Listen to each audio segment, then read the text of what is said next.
नमस्कार, नाशिकचा शेफ या चॅनलवर आपलं खूप खूप स्वागत आहे. तर एक कढई किंवा पातेलं घ्यायचं आहे, त्याच्यामध्ये पाणी एकदम गरम करून घ्यायचं बरं का. त्याच्यामध्ये 2 मोठ्या आकाराचे टोमॅटो टाकायचे आहेत आणि लाल मिरच्या. तर बघा 12 ते 15 सुकलेल्या लाल मिरच्या आहेत.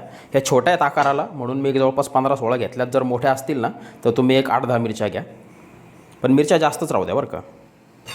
आता याला 6 ते 7 मिनटं मोठ्या आचेवरच ना याला व्यवस्थित बॉईल करून घ्यायचं आहे, उकडून घ्यायचं आहे ते सगळं.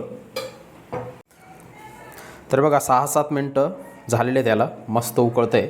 आता काय करायचं, हे सगळे टोमॅटो आणि मिरच्या आहेत ना हे बाहेर काढायच्या आणि हे टोमॅटोवरची जी साल आहे ना ही काढून घ्यायची आपल्याला बरं का बाहेर काढल्यानंतर. आणि याला ना थंड करून घ्यायचं अगोदर. आता एक मिक्सरचं भांडं घ्यायचं आहे आणि त्याच्यामध्ये हे साल काढलेले जे टोमॅटो आहेत ना त्याचे छोटे छोटे आहे ना काप करायचे आहेत, त्याच्यात टाकायचे आपल्याला. आणि ह्या मिरच्या याच्या सगळ्या दांड्या काढून घ्यायच्यात आणि ह्या त्याच्यामध्ये टाकायच्यात. आणि लसण जास्त घ्या बरं का, एक 12-15 काड्या घ्या बारीक असतील तर. लसण जास्त घ्या, खूप महत्त्वाचं आहे. आता त्याच्यामध्ये ना एकदम थोडंसं पाणी टाकायचं बरं का, एकदम थोडंसं. आणि याला एकदम फाईन अशी पेस्ट करून घ्यायची, प्युरे तयार करायची याची एकदम फाईन, खूप बारीक, अजिबात त्याच्यामध्ये लम्स नाही पाहिजे. तर हे बघा, हे इतकं ना मस्त असं पेस्ट पाहिजे, इतकं बारीक पाहिजे बरं, अजिबात त्याच्यात आहे ना काहीच लम्स नाही आहे. आता एक कढई घ्यायची आहे, त्याच्यामध्ये ना आपल्याला तेल टाकायचं आहे. तेल थोडंसं जास्त ठेवा. हे बघा आता तेल मस्त गरम झालं. तर त्याच्यामध्ये ना ही पेस्ट आपल्याला टाकून घ्यायची आणि त्या भांड्यात थोडंसं पाणी टाकून ते सगळं काढून घ्यायचं, सगळी पेस्ट काढून घ्यायची. गॅस मोठाच ठेवायचा.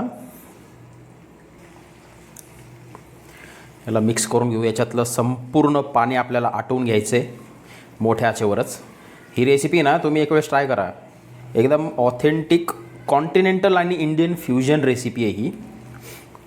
तुम्ही एक वेळेस ट्राय करा ह्या पद्धतीनं, सेम टू सेम जशी मी सांगतोय तशी. किती सुंदर दिसते बघा.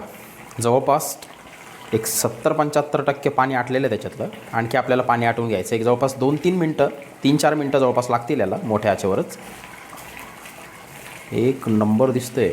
याचा इतका मस्त त्या लसणाचा सुगंध सुटला आहे ना पूर्ण घरामध्ये. हे बघा आता सगळं पाणी त्याच्यातलं आटलेलं आहे आणि तेल आपलं सगळं वर आलेलं आहे बघा. याचा अर्थ व्यवस्थित फ्राय झालेले आहे. आता याच्यात काय करायचं माहिती का, हा जो आहे हा अर्धा चमचा फक्त पावभाजी मसाला आहे. ह्याच्याऐवजी तुम्ही मॅगी मसालासुद्धा वापरू शकता. त्याने ना तुम्ही फक्त हे अर्धा चमचा ॲड करा ह्या रेसिपीमध्ये आणि मग याची चव बघा. पावभाजी मसाला किंवा मॅगी मसाला. आणि 1 मिनटं फक्त याला आहे ना तेलातच फ्राय करून घेऊ आपण. चवीपुरतं मीठ त्याच्यामध्ये टाकायचं आहे, मिक्स करून घेऊ व्यवस्थित. हे जे आहे माझ्याकडे हे इटालियन हर्ब्स मिक्स आहे, स्पाइस मिक्स म्हणतात याला. हे आपल्याला टाकायचं आहे त्याच्यामध्ये. हे आपले अंडी जे आहेत ना हे असे मधोमध कापायचे, ते त्याच्यामध्ये टाकायचे. एक वेळेस फक्त आहे ना मिक्स करून घेऊ.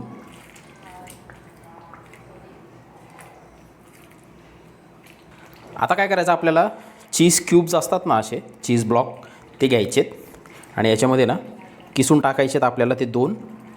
चीज तुम्ही जितकं वापराल ना तितकी याची टेस्ट आहे ना एकदम जबरदस्त. तुम्ही फक्त आहे ना ह्या पद्धतीनं बनवून बघा.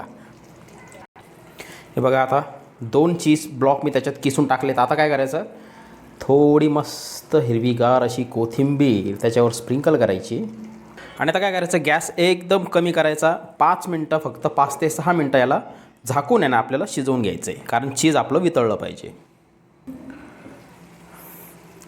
तर हे बघा आपले बरोबर 5-6 मिनटं झालेले आहेत. आणि हे चिली एग्स बघा फक्त एक नंबर. ह्या पद्धतीनं बनवून बघा. याला भातासोबत, चपातीसोबत, ब्रेडसोबत, कशासोबतही खा, एक नंबर आपले चिली एग्स. लहान मुलांसाठी करत असाल तर मग लाल मिरच्या थोडा कमी घ्या, कमी स्पायसेस, आणि बनवून आपल्या घरच्यांना खाऊ घाला. एक नंबर रेसिपी लागते.